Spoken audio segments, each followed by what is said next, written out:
Puji Tuhan, saudara-saudara yang kekasih di dalam Tuhan Yesus Kristus. Apa kabar? Saya harap saudara-saudara dimanapun berada, semuanya sehat dan tetap semangat. Kami dari BIC Salom mengucapkan selamat bertemu lagi dalam online service live Facebook. Saudara-saudara, walaupun pada saat ini belum pulih, tetapi Tuhan menghendaki kita supaya kita harus setia selalu mengiring kepada Dia. Ikutilah jalan Tuhan. Jangan ragu, bersabarlah, tetap setia mengiring kepada Yesus. Mari saudara-saudara, kita akan persiapkan hati dan pikiran kita dengan sungguh-sungguh untuk tertuju kepada firman Tuhan yang akan memberikan kekuatan baru kepada kita, juga untuk masa depan di dalam kehidupan ini. Kita mau iring Yesus sampai selama-lamanya, tetap setia apapun yang terjadi, tetap mengasihi Yesus dengan segenap hati, dan Tuhan tetap menyertai dan memberkati kita. Ada amin, saudara? Saya mau iring Yesus, saya mau iring Yesus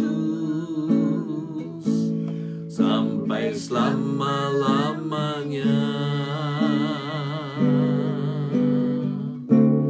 Meskipun saya susah, menderita dalam dunia,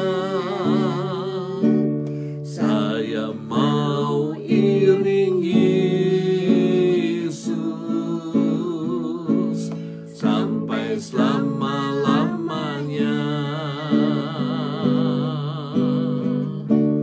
Saya mau iring Yesus, saya mau iring Yesus sampai selama-lamanya. Meskipun saya susah, menderita dalam dunia, saya mau iring Yesus sampai selama-lamanya. Mari kita nyanyikan sekali lagi. Saya mau iring Yesus, saya mau iring Yesus sampai selama-lamanya. Meskipun saya susah, menderita dalam dunia, saya mau iring Yesus sampai selama-lamanya.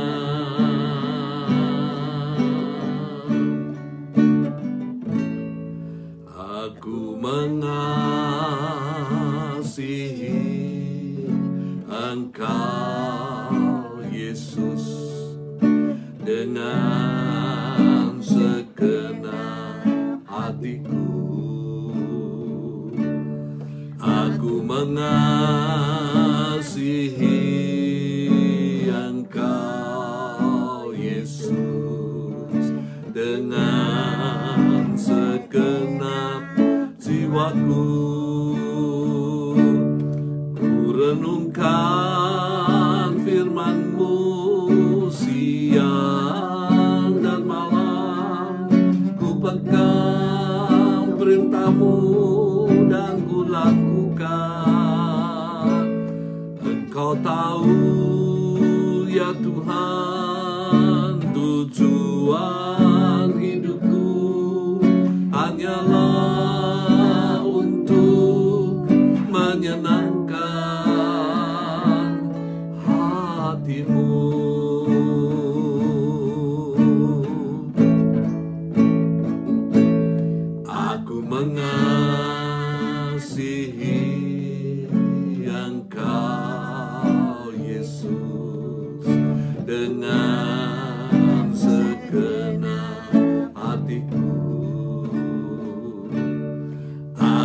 mengasihi Engkau Yesus dengan segenap jiwaku.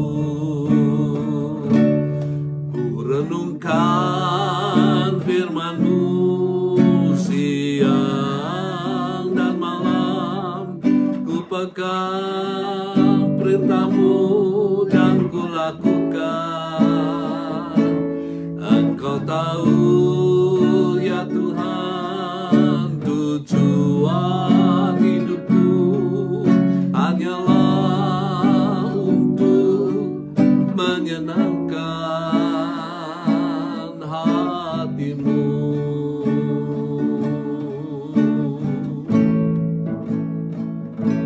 Aku mengasihi Engkau Yesus dengan segenap hatiku. Aku mengasihi Engkau Yesus dengan segenap jiwaku. Ku renungkan firman-Mu siang dan malam, ku pegang perintah-Mu dan ku lakukan. Engkau tahu ya Tuhan, tujuan hidupku hanyalah untuk menyenangkan hati-Mu.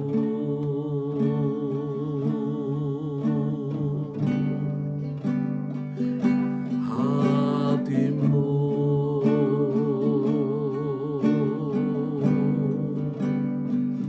Oh haleluya.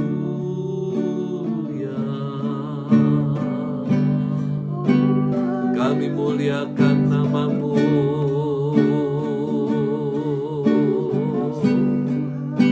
Kami agungkan nama-Mu Tuhan.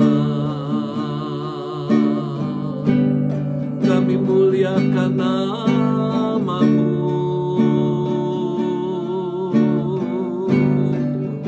Kami mau mengasihi Engkau. Kami mau mengasihi-Mu Tuhan. Kami mau mengasihi-Mu. Kami mau mengasihi-Mu.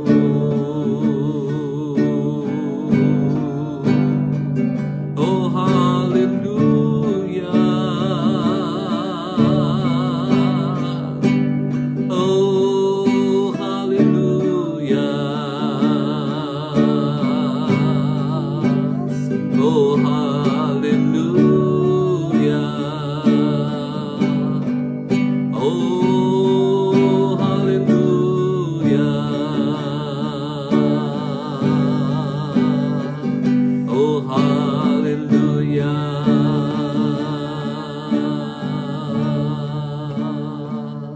Oh haleluya.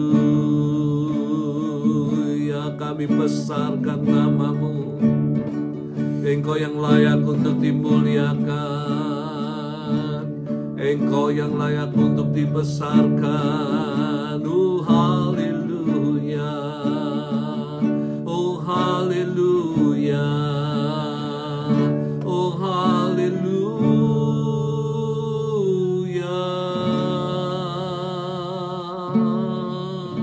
Oh haleluya.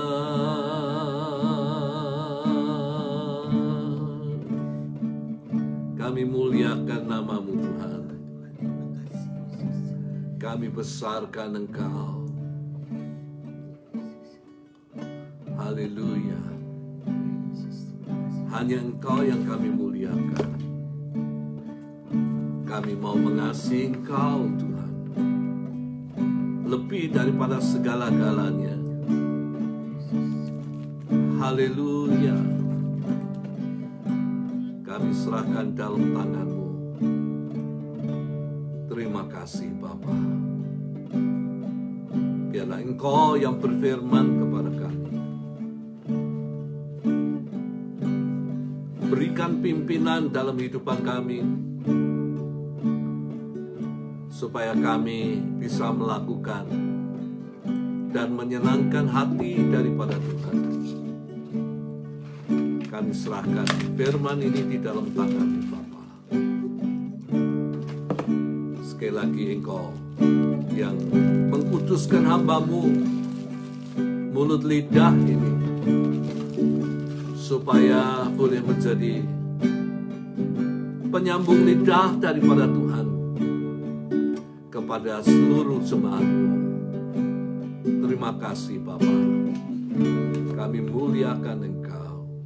Hanya di dalam nama Tuhan Yesus kami berdoa. Semua mengatakan amin. Nah, saudara sekalian, pada kesempatan ini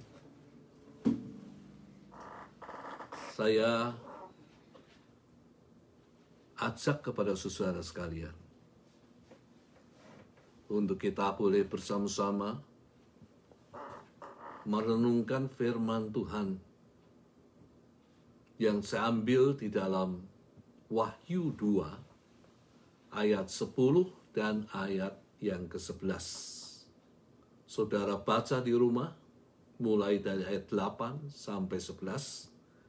Tapi bacaan kita hanya ayat 10 sampai ayat yang ke-11. Sekali lagi Wahyu 2 ayat 10 dan 11. Dikatakan demikian, jangan takut terhadap apa yang harus engkau derita. Sesungguhnya iblis akan melemparkan beberapa orang dari antaramu ke dalam penjara, supaya kamu dicobai, dan kamu akan beroleh kesusahan selama 10 hari. Hendaklah engkau setia sampai mati. Sekali lagi, hendaklah engkau setia sampai mati. Dan aku akan mengaruniakan kepadamu mahkota kehidupan. Siapa bertelinga, siapa memiliki telinga, hendaklah ia mendengarkan apa yang dikatakan Roh kepada jemaat-jemaat. Barang siapa menang, ia tidak akan menderita apa-apa oleh kematian yang kedua. Hendaklah engkau setia sampai mati. Ini yang menjadi fokus renungan pagi ini. Bisakah kita setia kepada Yesus sampai akhir kehidupan kita? Banyak orang mengalami kegagalan di dalam kesetiaan.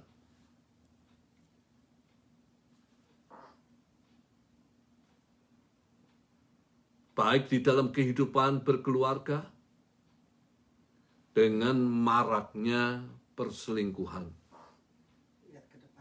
Tetapi juga di dalam mengikut Yesus.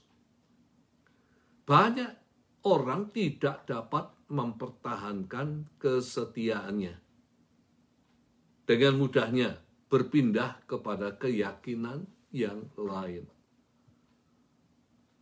Firman Tuhan mengatakan, hendaklah engkau setia sampai mati, tidak peduli di dalam keadaan baik atau tidak baik.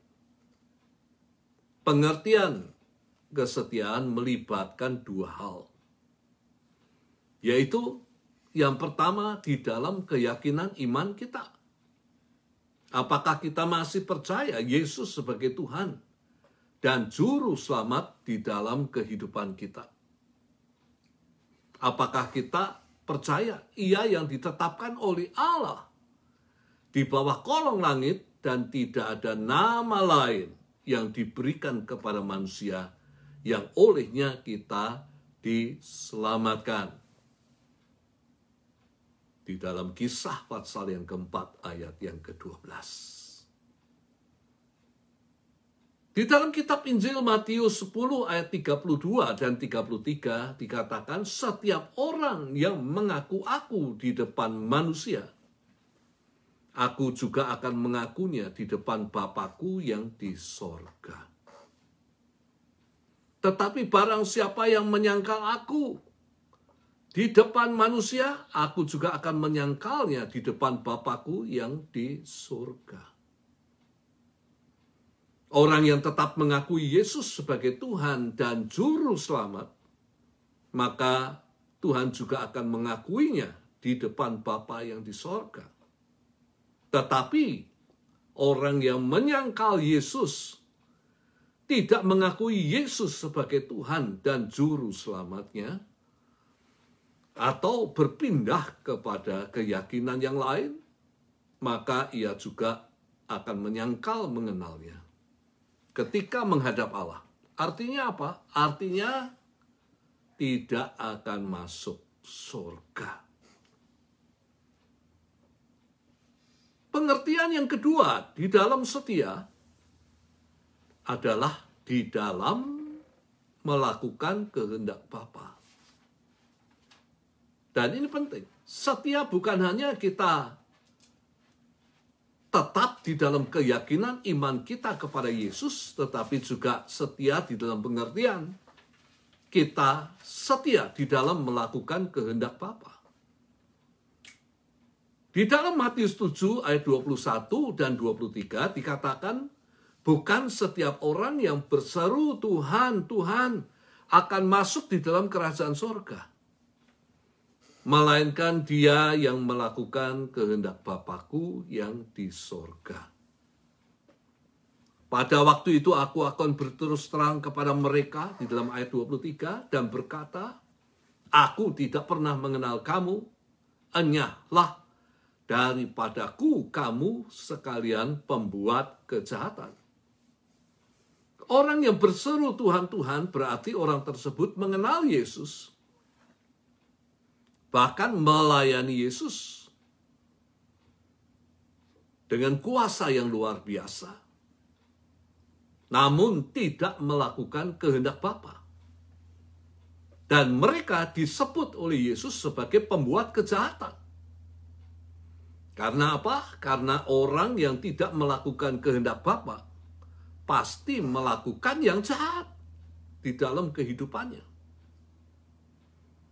Akibatnya, bagi mereka yang tidak hidup dalam kehendak Bapa, Tuhan akan menyangkal mengenalnya ketika kehidupannya berakhir di dalam dunia. Artinya apa? Artinya tidak akan masuk surga. Mari pada saat ini kita melihat jemaat atau gereja. Istilah jemaat adalah gereja di Smyrna yang terletak di Asia Kecil atau saat ini dikenal sebagai Turki. Nama Smyrna sekarang ini dikenal sebagai Izmir. Apakah saudara ingat nama Izmir? Yang merupakan kota pelabuhan yang paling makmur di Asia Kecil atau Turki. Daerah ini yang belum lama terkena gempa bumi. Apakah kita ingat? Turki mengalami gempa bumi. Terutama di daerah Izmir. Tepatnya tanggal 30 Oktober tahun 2020 yang lalu. Dengan magnitudo 7. Skala besarnya gempa bumi adalah 7. Meruntuhkan 20 bangunan, menewaskan 6 orang, dan melukai 202 orang. Ada 3 hal yang menjadi pembahasan kita mengenai jemaat di Smyrna. Yang pertama, inilah firman yang awal dan yang akhir, yang telah mati dan hidup kembali. Dan firman ini ditujukan kepada jemaat di Smyrna. Siapa yang dimaksud dengan yang awal dan yang akhir? Yang telah mati dan hidup kembali tidak lain adalah Tuhan kita, Yesus Kristus. Dia adalah yang awal dan yang akhir. Dan dikenal kata yang awal dan akhir dengan istilah Alfa Omega. Tuhan kita Yesus, Dia adalah Allah Alfa dan Omega, yang menyatakan kekekalan daripada Tuhan kita Yesus. Dan ini berarti kalau Dia kekal, maka kuasanya juga tidak berubah. Mujizatnya juga tetap ada. Karena yang membuat mujizat itu tidak berubah. Kemarin, sekarang, dan sampai selamanya. Kata yang awal menyatakan ia sudah ada. Bahkan sebelum waktu ada, ia sudah ada. Dan semua yang ada di dalam dunia ini, semua yang ada, baik di surga dan di bumi, adalah diciptakannya. Yohanes 1 ayat 1 dikatakan bahwa ia ada bersama-sama dengan Allah. Dan ia adalah Allah. Jadi siapa status daripada Tuhan Yesus Kristus? Dia adalah Allah. Yang akhir menyatakan bahwa ia akan tetap ada. Karena ia tidak memiliki akhir.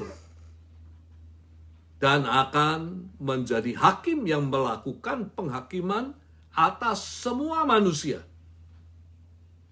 Dan setiap orang yang tidak dijumpai namanya di dalam kitab kehidupan akan dicampakkan ke dalam lautan api. Itulah kematian yang kedua. Saudara dapat membaca di dalam Wahyu 20 ayat yang ke-15. Tetapi bagi mereka yang namanya tertulis di dalam kitab kehidupan, yaitu mereka yang percaya akan nama Yesus dan yang hidupnya dibersihkan dari dosa oleh darah anak domba Allah, akan diselamatkan dari penghukuman Allah. Apakah nama kita sekalian sudah tertulis di dalam kitab kehidupan itu? Hal yang kedua mengenai Yesus. Dikatakan di dalam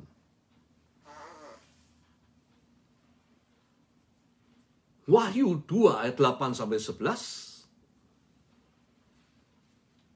Dia adalah yang mati dan hidup kembali. Dia yang mati dan hidup kembali menyatakan bagaimana Tuhan kita Yesus Kristus mati dan hidup kembali. Ia mati karena menanggung dosa-dosa manusia. Jadi kedatangannya ke dalam dunia dengan tujuan untuk menanggung dosa-dosa manusia. Ia mati supaya melalui kematiannya manusia diselamatkan dari kebinasaan kita, kebinasaan yang kekal.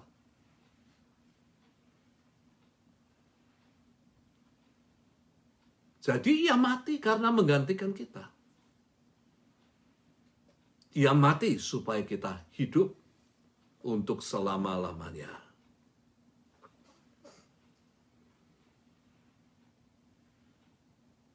Namun bukan hanya ia mati. Dikatakan ia hidup kembali. Artinya bangkit dari antara orang mati. Setelah ia mati 3 hari, ia bangkit dari antara orang mati. Kematian tidak berkuasa atasnya. Ia telah mengalahkan maut. Kemenangan atas maut inilah yang diberikan kepada setiap orang yang percaya kepadanya. Hal yang kedua yang kita renungkan dari jemaat di Smyrna, Tuhan itu Maha Tahu. Kita setuju Tuhan itu Maha Tahu. Ia tahu segala-galanya. Karena ia adalah Tuhan yang Maha Tahu.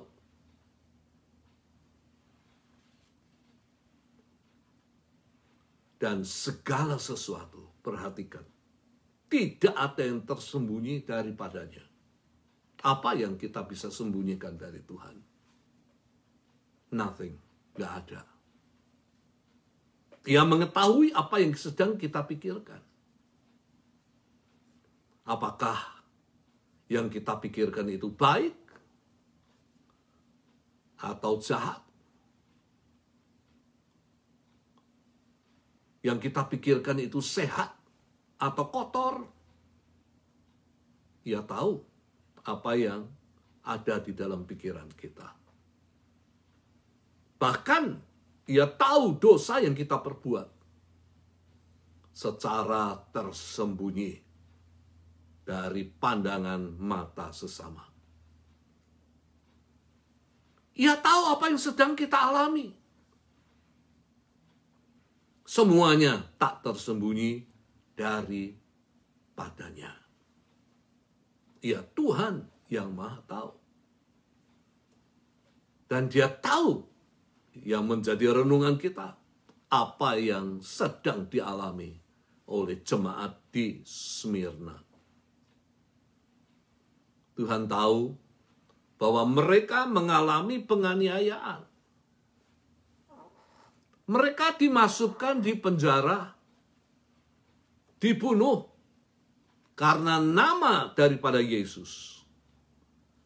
Bahkan pemimpin mereka yang dipercayai adalah Bishop Polikarpus harus mengalami kematian sebagai martir dengan dibakar pada tahun 168 AD. Namun walaupun demikian, ia tidak mau mengkhianati Yesus. Sesuai dengan kata-kata terakhirnya, ia mengatakan, "Aku telah melayani Kristusku selama 86 tahun lamanya. Namun, belum pernah ia berbuat jahat kepadaku." Belum pernah Tuhan itu berbuat jahat kepadaku. Bagaimana aku dapat mengutuk Kristusku dan juru selamatku? Dan akhirnya Polikarpus menjadi martir oleh karena dia dibunuh dengan dibakar pada saat itu. Tuhan tahu bahwa jemaat di Smyrna mengalami kemiskinan. Saya berpikir, saudara sekalian, apakah orang-orang Kristen pada saat itu memang di dalam kondisi miskin karena malas bekerja? Tidak. Tetapi mereka miskin bukan karena malas, Tapi karena nama Yesus yang menyebabkan mereka sulit mendapat pekerjaan yang baik. Namun yang mengagumkan, dikatakan di dalam firman Tuhan, walaupun orang-orang Kristen di Smyrna itu hidup di dalam kemiskinan, mereka kaya secara spiritual. Mereka kaya di dalam anugerah Allah. Kaya di dalam perbuatan baik. Kaya di dalam kemurahan hati terhadap sesama. Sebaliknya saat ini, saudara sekalian, banyak orang-orang yang kaya raya, tetapi miskin. Sekali lagi, saat ini banyak orang yang kaya, tetapi miskin di dalam perbuatan yang baik dan di dalam kemurahan hati terhadap sesama. Lihat, Tuhan Yesus memberikan pujian kepada orang-orang yang percaya. Nggak peduli keadaannya miskin atau kaya. Tetapi Tuhan Yesus memuji mereka yang kaya di dalam perbuatan yang baik dan murah hati terhadap sesama yang berada di dalam kekurangan. Tuhan mengetahui bahwa jemaat di Smyrna mengalami fitnah dari orang-orang Yahudi. Apa itu fitnah? Ialah perkataan bohong tanpa dasar kebenaran yang disebarluaskan untuk merusak, untuk menjelekkan, untuk merusak nama baik dan kehormatan Kristen. Mereka yang melakukan hal tersebut terhadap kekristenan tidak bisa disebut sebagai umat Allah, melainkan disebut sebagai jemaat iblis. Mari kita melihat saat ini nasihat Tuhan kepada jemaat di Smyrna di dalam menghadapi kesusahan dan penderitaan yang saat itu mereka alami. Nasihat daripada Tuhan Yesus Kristus bagi orang Kristen di Smyrna, juga bagi kita sekalian yang hidup pada saat ini. Di zaman akhir menjelang Tuhan kita Yesus datang kembali menjemput gerejanya. Setia sampai mati. Setia sampai mati merupakan kehendak Tuhan bagi orang-orang Kristen di Smyrna. Dan semua orang-orang Kristen pada umumnya. Apakah kita ingat slogan NKRI? Dikatakan slogan Negara Kesatuan Republik Indonesia, harga mati. Demikian juga slogan kekristenan. Kesetiaan kepada Yesus harus merupakan harga mati. Tidak bisa ditawar lagi. Karena apa? Karena di dalam Dia terletak keselamatan kita. Jangan takut terhadap apa yang engkau derita. Yang terpenting tetap setia mengikuti Yesus. Dikatakan oleh Tuhan, sesungguhnya iblis akan melemparkan beberapa orang dari antaramu ke dalam penjara, supaya kamu dicobai. Kamu akan beroleh kesusahan selama 10 hari. Di dalam arti kata, segala kesulitan, penderitaan hanya bersifat sementara. Melalui kesusahan dan penderitaan yang dialami oleh anak-anak Tuhan, apakah saudara tahu? sebenarnya iblis sedang mencobai kesetiaan kita kepada Tuhan. Tujuannya apa? Kalau iblis mencobai, tujuannya supaya kita menyangkali Tuhan. Supaya kita mengkhianati Dia. Dan supaya kita tidak hidup di dalam kehendak-Nya.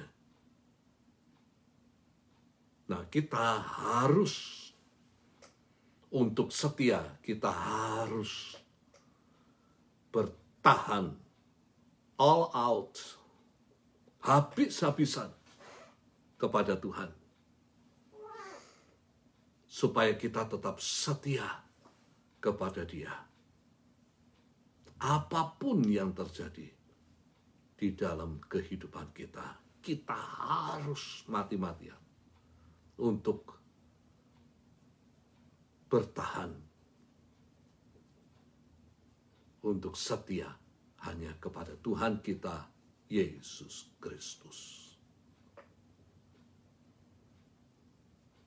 Apa yang menjadi upah daripada kesetiaan?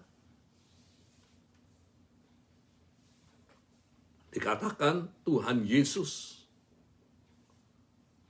Dia menjanjikan upah bagi orang-orang yang setia kepadanya. Dengan memberikan mahkota kehidupan. Mahkota merupakan simbol kemuliaan. Yaitu kehidupan yang kekal. Di mana kita hanya mengalami kematian satu kali. Dan tidak akan mengalami kematian yang kedua. Ini janji bagi orang-orang yang setia. Orang yang tidak setia akan mengalami 2 kali kematian. Yang pertama, kematian dari kehidupannya di dunia. Dan yang kedua adalah di dalam penghukuman Allah yang kekal. Yaitu yang kita kenal dengan istilah neraka. Saat ini, apa yang menjadi pilihan kita? Setia kepada Yesus atau tidak setia kepada Tuhan? Kitalah yang memilihnya. Kita masuk dalam bagian yang ketiga, yang terakhir. Sekarang bagaimana masalahnya? Kita mau setia kepada Tuhan. Apakah kita bisa setia kepada Tuhan? Karena kekuatan kita yang terbatas sebagai manusia. Untuk bisa bertahan di saat-saat yang sulit untuk tetap setia kepadanya. Mazmur 118 ayat 14. Dikatakan Tuhan itu kekuatanku dan mazmurku. Ia telah menjadi keselamatanku. Kita bisa kuat bila kita bersandar kepada Tuhan. Bila kita mengandalkan Tuhan. Tanpa Tuhan, kita ini manusia yang lemah dan tidak berdaya. Orang yang bersandar pada Tuhan harus memiliki hubungan yang intim dengan Tuhan. Barulah kuasa Tuhan yang mengkuatkan dan menyelamatkan mengalir di dalam kehidupannya. Saya ajak pada saudara saat ini untuk melihat perumpamaan pokok anggur yang benar yang terdapat di dalam Yohanes 15 ayat yang ke-6. Dikatakan, barang siapa tidak tinggal di dalam aku, ia dibuang keluar seperti ranting dan menjadi kering, kemudian dikumpulkan orang dan dicampakkan ke dalam api, lalu dibakar. logikanya. Saya ajak kita berlogika. Bila ranting tidak tinggal diam atau melekat pada tanaman, maka ranting itu menjadi ranting yang mati. Regas. Apa arti regas? Artinya mudah untuk dipatahkan. Tetapi ranting yang tetap melekat pada pokok anggur, ranting itu ulet. Tidak mudah untuk dipatahkan. Ini logikanya, saudara sekalian. Demikian pula hidup kita, bila kita tetap tinggal di dalam Kristus, artinya tetap tinggal di dalam persekutuan dengan Dia, tetap tinggal di dalam hubungan yang intim dengan Kristus, maka ranting kehidupan kita menjadi kuat, ulet, tidak mudah untuk dipatahkan. Bahkan akan menghasilkan buah-buah untuk kemuliaan Tuhan. Perlu kita menjalin hubungan yang intim dengan Tuhan setiap hari. Baik di dalam doa dan di dalam firman-Nya. Maka Tuhan akan memberikan kekuatan kepada kita sekalian dan kemampuan untuk kita bisa tetap setia sampai akhir kehidupan kita. Dan hidup kita akan berbuah-buah bagi kemuliaan daripada nama Tuhan. Amin. Mari kita sama-sama akan berdoa pada saat ini. Kami menyerahkan firman-Mu, Bapa. Kami tahu bukan hal yang mudah untuk kami tetap setia kepada Engkau. Tapi kami tahu satu perkara, kalau kami mengandalkan Engkau, maka Engkau yang akan memberikan kekuatan kepada kami untuk kami tetap setia mengiring kepada Engkau sampai akhir kehidupan kami. Kami menyerahkan di dalam tangan Tuhan,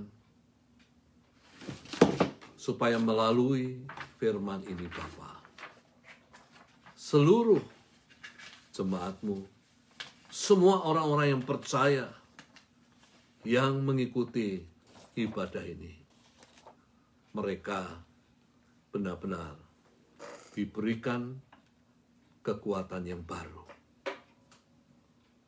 Mereka dimampukan untuk hidup setia kepada Engkau.